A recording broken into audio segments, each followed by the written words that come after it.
Yang saya hormati Ibu Yovita Endah Lestari, Magister Farmasi selaku dosen pemangku.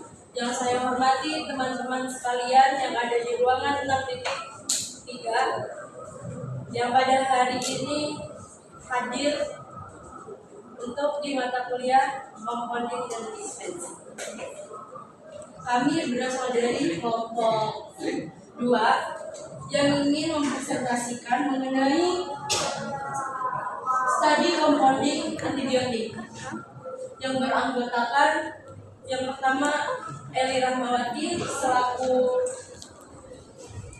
selaku operator, lalu yang kedua Aji Wijaya selaku pemateri, saya sendiri Aldera Tukasya selaku moderator, lalu Anissa Meisi selaku pemateri, Cahya Ramajanti selaku pemateri, Dimas Aditya Putra selaku pemateri, Haryo Bagas Wijayananda selaku pemateri, dan Genial Al-Hafizi selaku pemateri. Baik, next slide. Latar belakang antibiotik ialah zat yang dihasilkan oleh mikroorganisme atau dihasilkan secara sintetik yang dapat membunuh dan menghambat perkembangan mikroorganisme.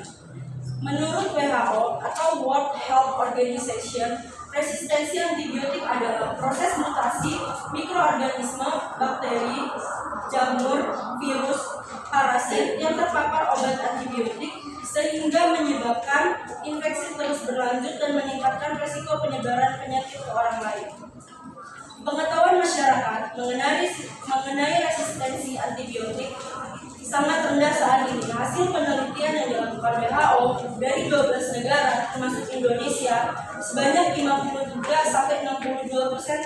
berhenti minum antibiotik ketika merasa sudah sembuh. Resistensi antibiotik saat ini menjadi ancaman terbesar bagi kesehatan masyarakat global, sehingga WHO mengkoordinasi kampanye global untuk meningkatkan kesadaran dan perilaku masyarakat terhadap antibiotik.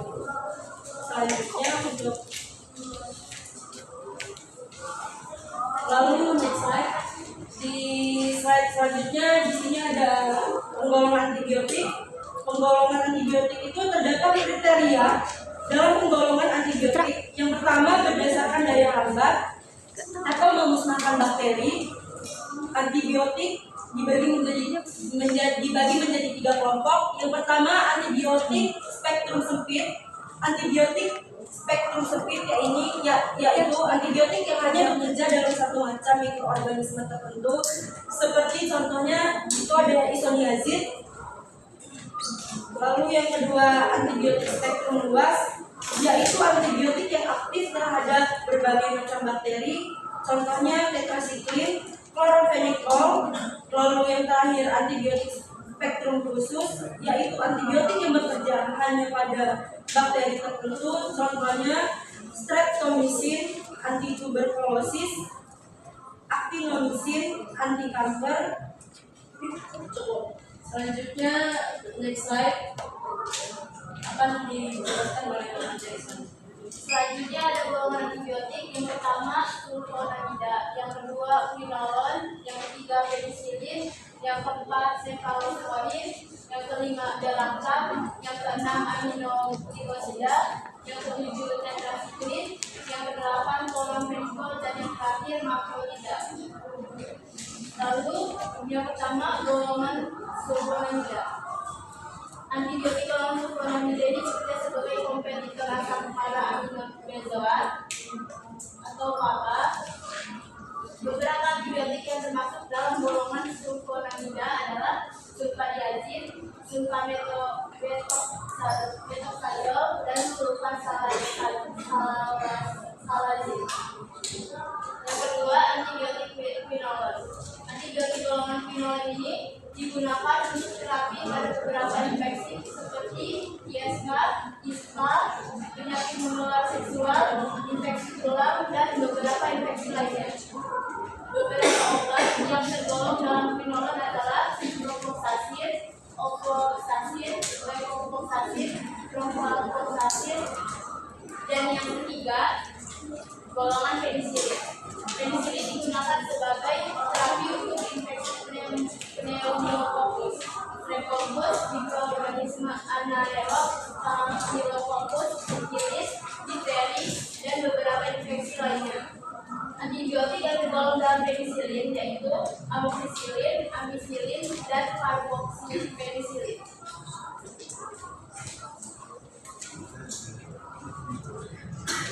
Yang keempat, golongan cephalosporin. Cephalosporin bekerja dengan mekanisme merupakan sintesis dinding bakteri. Cephalosporin digunakan untuk terapi berbagai infeksi bakteri, terutama infeksi saluran pernapasan seperti pneumonia, sinusitis, dan otitis media, serta infeksi kulit dan jaringan lunak seperti selulitis. Antibiotik ini juga sering digunakan untuk mengobati infeksi saluran kemih, infeksi tulang dan sendi, serta beberapa infeksi berat seperti meningitis dan sepsis.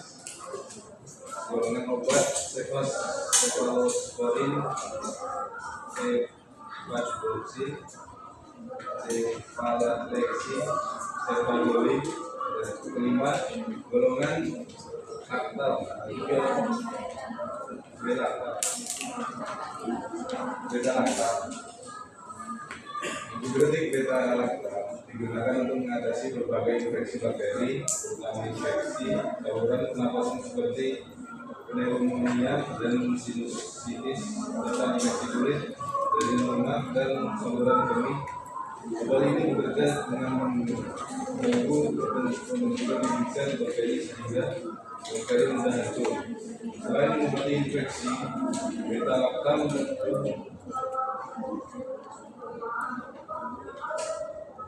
juga sering diberikan sebagai profilaksis sebelum operasi untuk mencegah terjadinya infeksi pasca bedah. Antibiotik yang termasuk dalam golongan ini antara lain aceclofenac, sulfata, dan azoflutamida. Dengan golongan aminoglikosida, antibiotik golongan ini lebih aktif pada bakteri gram negatif. Beberapa contoh golongan aminoglikosida adalah streptomycin, neomycin, kanamycin, gentamicin, dan lain-lain.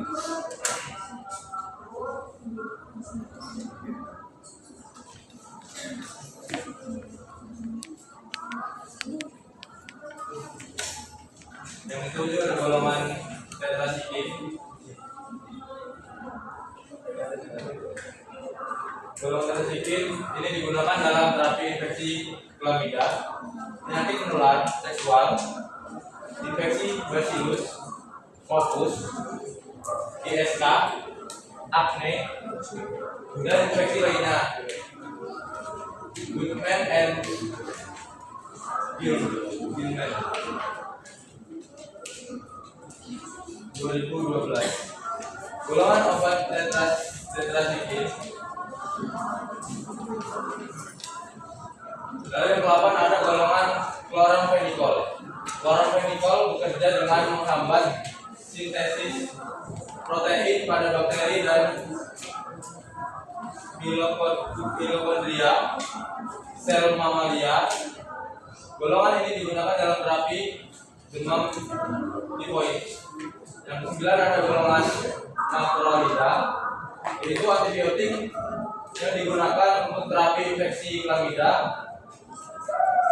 Staphylococcus, difteri, pertussis, infeksi Helicobacter pylori, tetanus, dan infeksi lainnya. Next.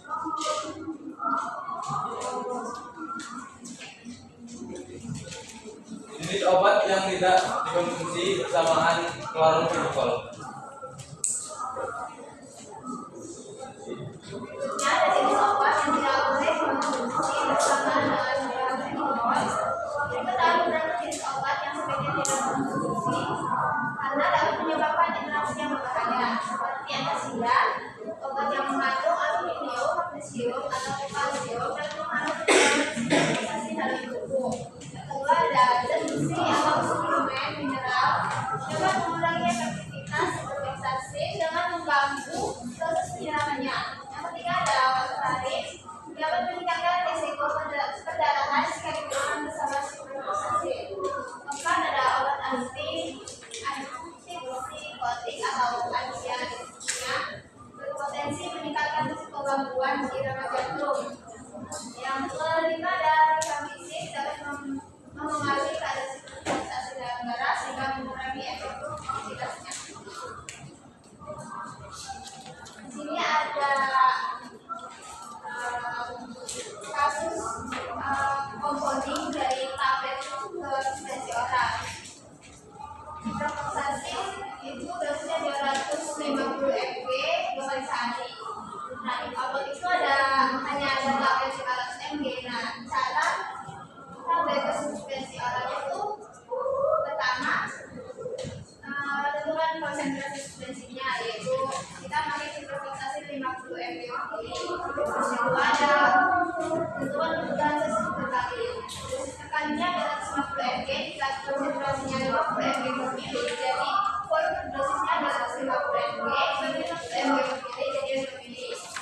Terus ketiga tentukan volume total yang mau dibuat. Nah, kita mau buat sehari, frekuensinya jadinya 2 kali sehari, 2 kali 7 sedang 14 dosis, jadi dosis 5 mili, jadi 14 kali 5 jadi 40 mili. 70 mili, jadi 70 mili tambah sedikit ekstra itu cadangannya biar nggak kurang, jadi dibuatnya 80 mili. Keempat, hitung total ciprofloxacin yang dibutuhkan. Jumlah tabletnya 4000 mg dibagi 500 mg per set dengan 8 tablet. Jadi 8 tablet itu yang mau dibuat bukan suspensi oral. Terus selanjutnya dibuat atau dibuat suspensi dengan beberapa cara-cara atau latarnya. Yang pertama itu dihancurkan 8 tablet ciprofloxacin yang tadi sudah diambil, di mana dosisnya itu ada 500 mg terus sampai halus. Selanjutnya disuspensikan secara bertahap dengan sedikit penambahan reaksi berupa sirup sederhana. Terus ditambahkan pressure sedikit demi sedikit sambil terus diaduk sampai volumenya 80 ml. Terus yang terakhir itu disimpan di dalam botol kaca dan diberi tutup rapat. Terus diberi etiket dengan di dalamnya itu terdapat aturan pakai, ada perintah dikocok dulu sebelum diminum dan disimpan di dalam kulkas, jangan dibuka. Terus selanjutnya ada jenis obat yang tidak boleh dikonsumsi bersamaan dengan amoxicillin, di mana jika dikonsumsi bersamaan efektivitas amoxicillin dapat menurun jika diberikan bersama konsentrasi antibiotik golongan lainnya, seperti dapat menyebabkan antikoagulan seperti warfarin contoh obatnya, dan allopurinol dia bisa meningkatkan resiko skin rash. Terus ada probenedict, dia bisa menurunkan sekresi amoxicillin, dan terus ada methotrexate, dia itu menurunkan clearance methotrexate di ginjal. Terus selanjutnya akan dijelaskan oleh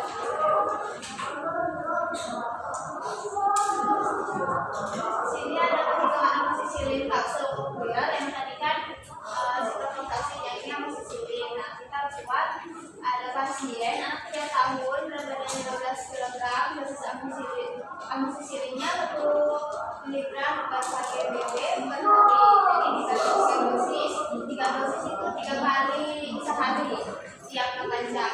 Kemudian beratnya 5 hari, dia pengirimannya ada kapsul 500 gram miligram. Nah, gimana cara kapsul populer itu? Biasanya tuh pertama hitung dulu total dosis per hari. Darahnya dosis per harinya 40 mg per kali ml per hari, 35 kg dengan 600 mg per hari. Terus dibagi 3 dosis per kali dosis, dibagi dosis per kali dengan 600 mg per 3 sama dengan 200 mg. Jadi anak butuh 200 mg 3 kali sehari. Terus yang kedua, tentukan jumlah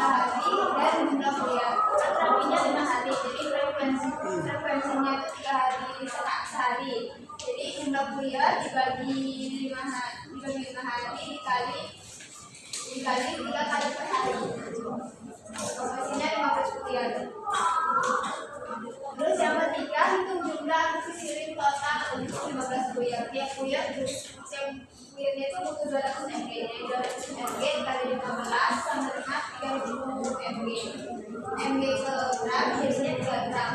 Terus kapsul yang ada itu cuma 500 mg kapsul. Jadi jumlah kapsul 3000 mg dibagi 500 mg sama dengan 6 kapsul. Jadi 6 kapsul yang dipakai yang digerus untuk dijadiin butir.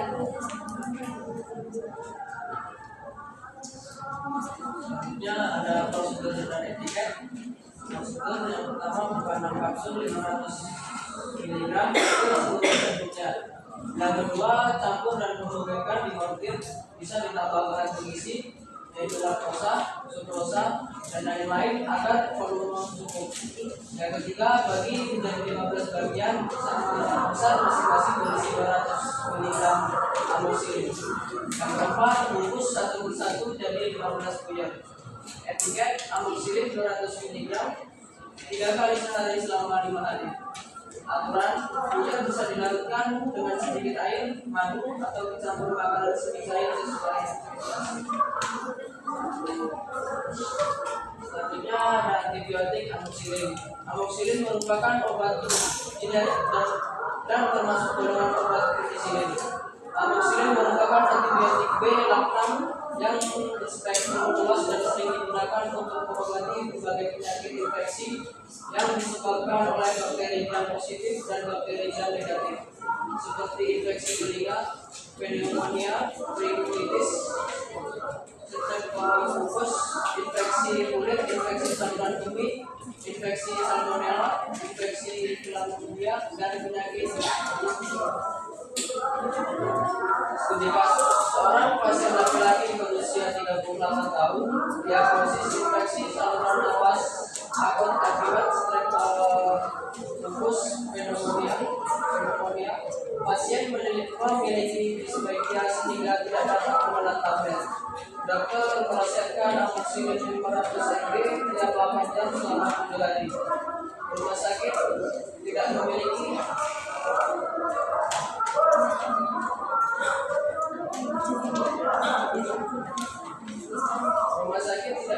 sediaan cair dewasa sehingga farmasis harus membuat reusable komponen agar pasien dapat menerima dosis yang tepat. Selanjutnya, data dari kasus. Pasien laki-laki 38 tahun, diagnosis infeksi saluran napas akut akibat streptococcus pneumonia. Kondisi khusus bisa dihasilkan dengan tablet. Sedangkan amoxicillin 500 mg setiap 8 jam tidak dapat mengurangi selama 3 hari tersebut. Selanjutnya sedianya tersedia amoxicillin 500 mg tablet. Tujuan membuat sediaan dari seluruh tablet agar pasien tetap memiliki posisi yang tepat. Apakah amoxicillin dapat dibongkar menjadi depresi? Amoxicillin dipilih bukan menjadi depresi pada pasien ini karena beberapa alasan secara klinis. Amoxicillin merupakan antibiotik golongan beta laktam dengan spektrum luas dan efektif terhadap streptococcus pneumonia, terutama pada infeksi saluran nafas akut. Sehingga pilihan ini untuk terapi. Memiliki proses keamanan yang baik dengan efek samping yang mudah ringan, sehingga aman diberikan pada pasien dewasa. Dari sisi farmaseutik, amoxicillin dari komponen dari beresiko karena stabil dalam bentuk bubuk kering dan dapat disuspensi sebelum pemberian, sehingga dosis kemudian beresiko memudahkan pemberian obat dalam bentuk cair yang dapat digunakan dengan presisi, menjaga efektivitas dan kenyamanan pasien. Dengan demikian, amoxicillin menjadi pilihan rasional dan praktis untuk memastikan peran antibiotik dan pandangan.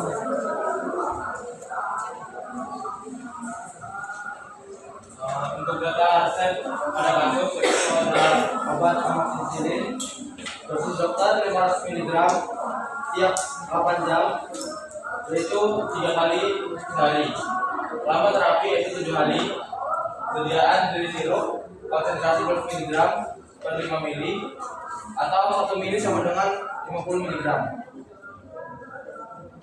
Untuk perhitungan dosis, yang pertama hitung total dosis harian yaitu 500 mg dikali 3 kali per hari, yaitu 1500 mg per hari.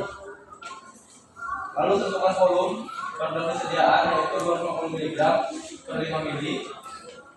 Jadi 50 mg per mili. Volume per dosis yaitu 500 mg per 50 mg sama dengan 10 mg. Volume per dosis sama dengan 50 mg per mililiter. Jadi pasien memerlukan 10 ml per dosis. Yang keempat, volume dari sirup yang dibutuhkan. Total volume yaitu 10 ml per dosis dikali 3 per hari, yaitu 7 kali 7, yaitu sama dengan 210 mg. Berikut adalah daftar pustaka dari kelompok. Baik, karena materi dari presentasi kami telah kami paparkan, maka dari itu kami dari kelompok 2 membuka sesi tanya jawab. Jadi sesi